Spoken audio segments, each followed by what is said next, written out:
Hola chicos, el día de hoy vamos a explicar la función arco-coseno o coseno a la menos 1 con sus respectivas características, al igual que la función arco-cosecante o cosecante a la menos 1.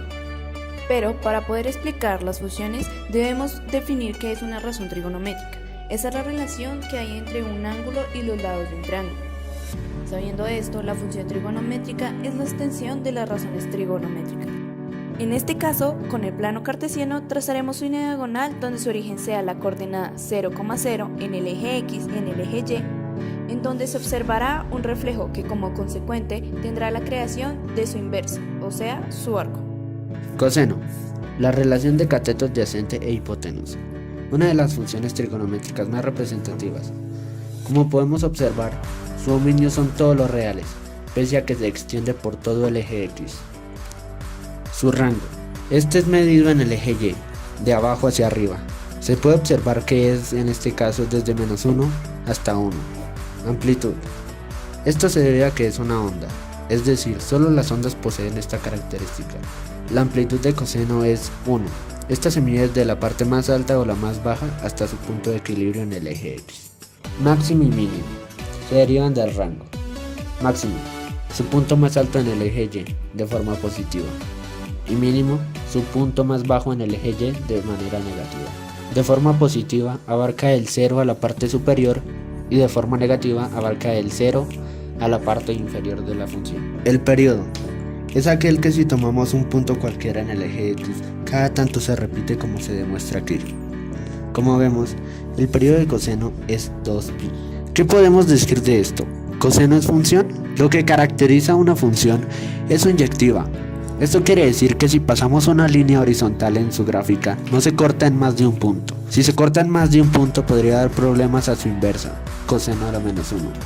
Pero, ¿cómo podríamos solucionar esto? Si cortamos un trazo, como se ve, de 0 a pi de coseno, se puede observar que se convierte en una función inyectiva, además de no tener periodo porque no se repite. Sin embargo, tenemos que tener en cuenta que ninguna función trigonométrica es inyectiva solo por tener periodo.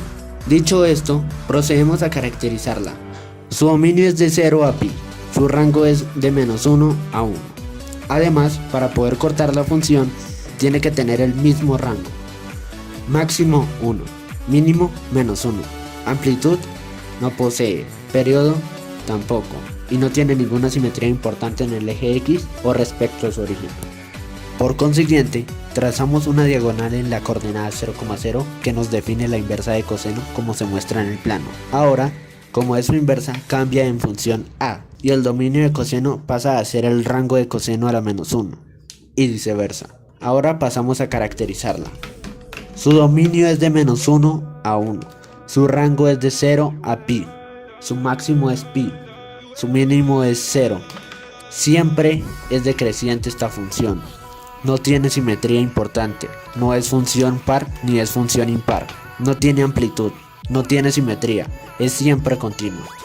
Cosecante, una función compleja de entender. Añadimos características como sus asíntotas.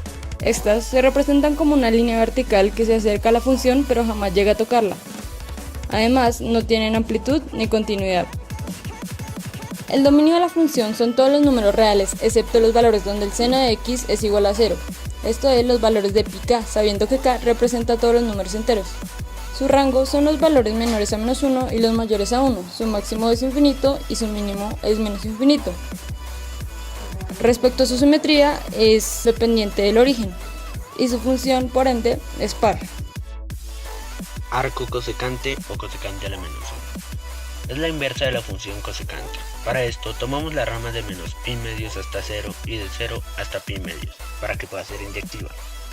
Entonces, su dominio queda de menos infinito a menos 1 y de 1 hasta infinito. Su rango es de menos pi medios a 0 y de 0 a pi medios, siendo 0 su asíntota en el eje horizontal.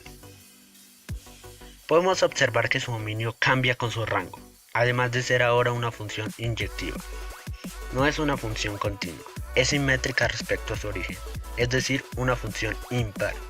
Su mínimo es menos pi medios y su máximo pi medios. No posee amplitud por no ser una onda, y su periodo no es notable, no tiene.